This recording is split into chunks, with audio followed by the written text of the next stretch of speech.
നമസ്കാരം. എൻ്റെ പേര് ജയചന്ദ്രൻ, കൊല്ലം ബാറിലെ അഡ്വക്കേറ്റാണ്. ഇന്ന് ഞാൻ സംസാരിക്കുന്നത് നമ്മൾ ബില്ല് വാങ്ങുന്നതിനെക്കുറിച്ചാണ്. നമ്മുടെ കടകളിൽ നിന്ന് സാധനങ്ങൾ വാങ്ങുമ്പോൾ കുറച്ച് ആൾക്കാർ ബില്ല് വാങ്ങാറുണ്ട്. എന്നാൽ കുറേ ആൾക്കാർ ബില്ല് വാങ്ങാറില്ല. എന്താണ് ഇത് വാങ്ങുന്നത് കൊണ്ടുള്ള പ്രയോജനം? അത് നമ്മൾ മനസ്സിലാക്കുക. നമ്മുടെ ബില്ല് വാങ്ങുമ്പോൾ, നമ്മളൊരു കടയിൽ നിന്ന് സാധനം മേടിച്ച് ബില്ല് വാങ്ങുമ്പോൾ തീർച്ചയായിട്ടും അതിനകത്തൊരു ടാക്സ് ഉണ്ടാകും. ആ ടാക്സ് നമ്മുടെ ഗവൺമെൻറ്റിൻ്റെ പ്രവർത്തനത്തിന് വേണ്ടിയാണ് പോകുന്നത്. അതോടൊപ്പം തന്നെ നമ്മൾ ആ കടയിൽ നിന്ന് സാധനം വാങ്ങുമ്പോൾ തരുന്ന ബില്ല് ഒരു ഉത്തരവാദിത്തമാണ്. കാരണം നമ്മൾ വാങ്ങുന്ന സാധനങ്ങൾ ഏതെങ്കിലും കാരണവശാൽ ക്വാളിറ്റി ഇല്ലാത്തതാണെങ്കിലോ, അല്ലെങ്കിൽ നമ്മൾ കൊടുക്കുന്ന എമൗണ്ടിനനുസരിച്ച് അതിൽ നിന്ന് പ്രയോജനം കിട്ടുന്നില്ല എന്നുണ്ടെങ്കിലോ, നമ്മൾക്ക് എവിടെയെങ്കിലും പരാതിപ്പെടണമെങ്കിൽ ആ ബില്ല് ആവശ്യമാണ്. അതുകൊണ്ട് തന്നെ തീർച്ചയായിട്ടും എല്ലാ ആൾക്കാരും കടകളിൽ പോയി സാധനങ്ങൾ വാങ്ങുമ്പോൾ ബില്ല് ചോദിച്ച് വാങ്ങുക. ബില്ല് ചോദിക്കുമ്പോൾ ചില കടക്കാർ അത് തരാൻ ഒരു താല്പര്യം കാണിക്കുന്നു.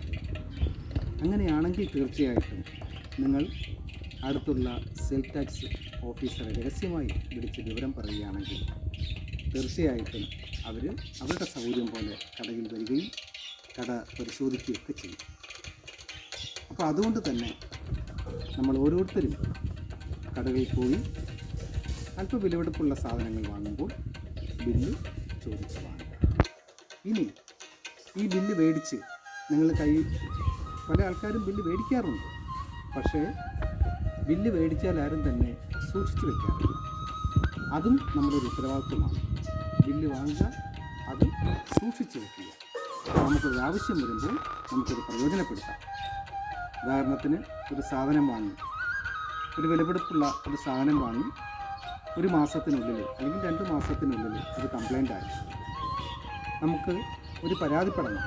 നമ്മൾ നേരെ കടക്കാരൻ്റെ പോയി നമ്മുടെ പരാതി പറഞ്ഞാൽ പരിഹരിക്കുമെന്നുണ്ടെങ്കിൽ ഓക്കെ, പരിഹരിച്ചില്ല എന്നുണ്ടെങ്കിൽ ഇതിൻ്റെ പരിഹാരം ചെയ്തു തരുന്ന സ്ഥാപനത്തിൽ നമ്മൾ പോകേണ്ടതായിട്ട് വരും. അങ്ങനെ പോകുമ്പോൾ തീർച്ചയായിട്ടും ഈ കടയിൽ നിന്നാണ് നമ്മൾ ഈ സാധനം വാങ്ങിയത് എന്ന് തെളിയിക്കുന്ന ബില്ല് നമ്മൾ കൊടുക്കേണ്ടി വരും. അങ്ങനെ ആ ബില്ല് നമ്മൾ കൊടുക്കാൻ നമുക്ക് പറ്റുമെങ്കിൽ തീർച്ചയായിട്ടും ഈ സാധനം നമ്മൾ കൊടുത്ത വിലയ്ക്ക് അനുപാതികമായി നമുക്ക് പ്രയോജനം കിട്ടിയില്ല എന്നുണ്ടെങ്കിൽ നമുക്ക് പുതിയ സാധനം കിട്ടുകയോ, അല്ലെന്നുണ്ടെങ്കിൽ ആ സാധനത്തിൻ്റെ വില നമുക്ക് കിട്ടുകയോ, അതോടൊപ്പം തന്നെ നമുക്ക് നഷ്ടപരിഹാരം കിട്ടുകയോ ഒക്കെ ചെയ്യാം. അതിന് നമ്മൾ ചെയ്യേണ്ടത്, ഇത്തരത്തിലുള്ള പരാതികളൊക്കെ ഉണ്ടെങ്കിൽ തീർച്ചയായിട്ടും നമ്മുടെ ഓരോ ജില്ലകളിലും കൺസ്യൂമർ പ്രൊട്ടക്ഷൻ ഫോറങ്ങളുണ്ട്. കൺസ്യൂമർ ഫോറം, അതായത് ജില്ലാ കോടതിക്ക് സമീപമായി ഇതുണ്ടാകും. അത് ഒരു കോടതി തന്നെയാണ്.